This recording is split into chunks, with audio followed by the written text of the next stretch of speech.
Matius pasal 12. Murid-murid memetik gandum pada hari Sabat. Pada waktu itu, pada hari Sabat, Yesus berjalan di ladang gandum.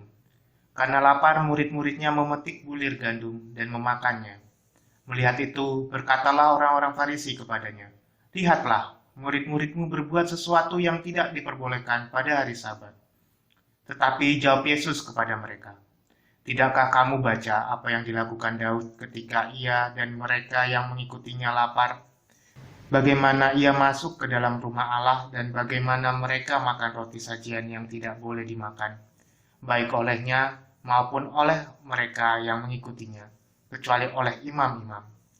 Atau tidakkah kamu baca di dalam kitab Taurat bahwa pada hari Sabat, imam-imam melanggar hukum Sabat di dalam bait Allah, namun tidak bersalah?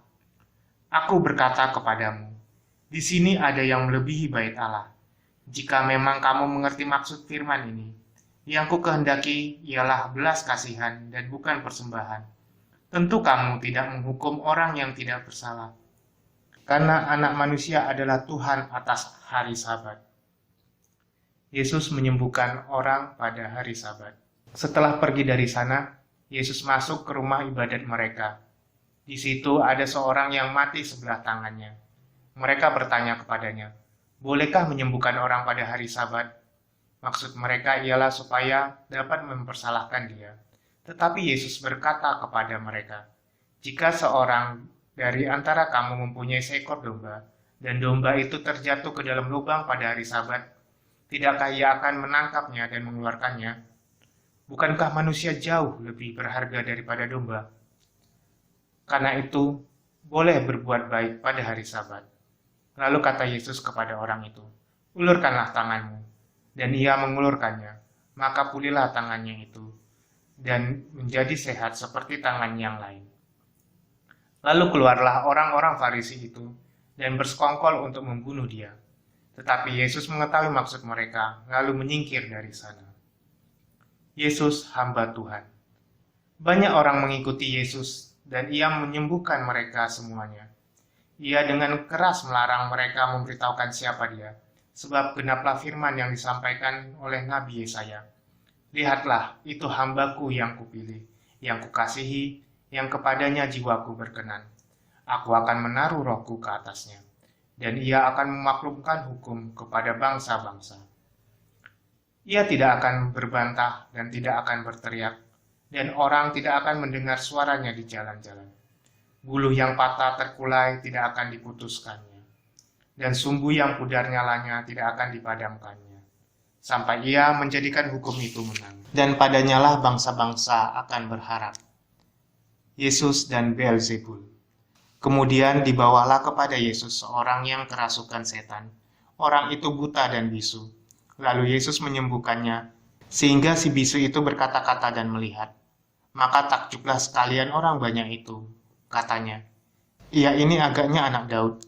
Tetapi ketika orang Farisi mendengarnya, mereka berkata, "Dengan Beelzebul penghulu setan, ia mengusir setan."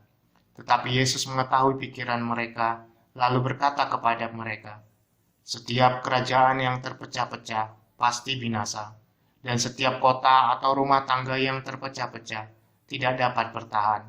Demikianlah juga kalau iblis mengusir iblis, ia pun terbagi-bagi dan melawan dirinya sendiri.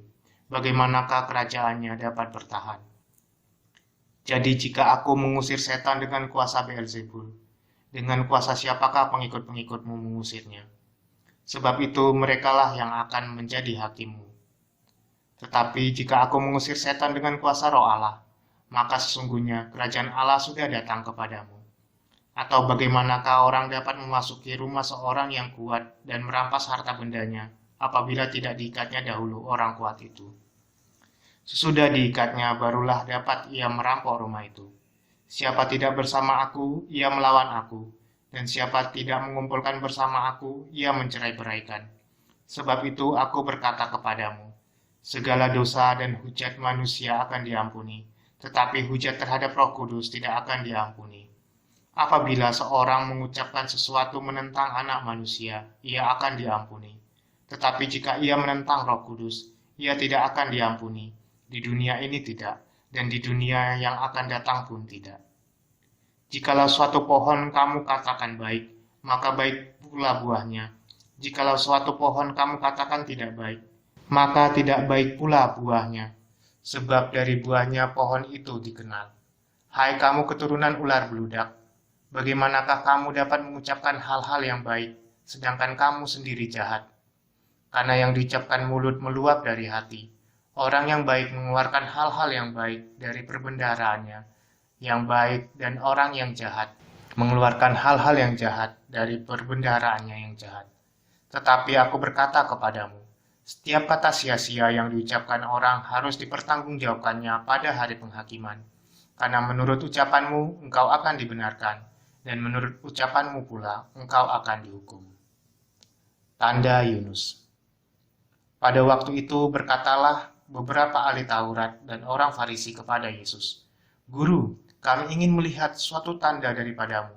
Tetapi jawabnya kepada mereka, "Angkatan yang jahat dan tidak setia ini menuntut suatu tanda, tetapi kepada mereka tidak akan diberikan tanda selain tanda Nabi Yunus. Sebab seperti Yunus tinggal di dalam perut ikan 3 hari 3 malam, demikian juga Anak Manusia akan tinggal di dalam rahim bumi 3 hari 3 malam. Pada waktu penghakiman, orang-orang Niniwe akan bangkit bersama angkatan ini dan menghukumnya juga. Sebab orang-orang Niniwe itu bertobat setelah mendengar pemberitaan Yunus, dan sesungguhnya yang ada di sini lebih daripada Yunus.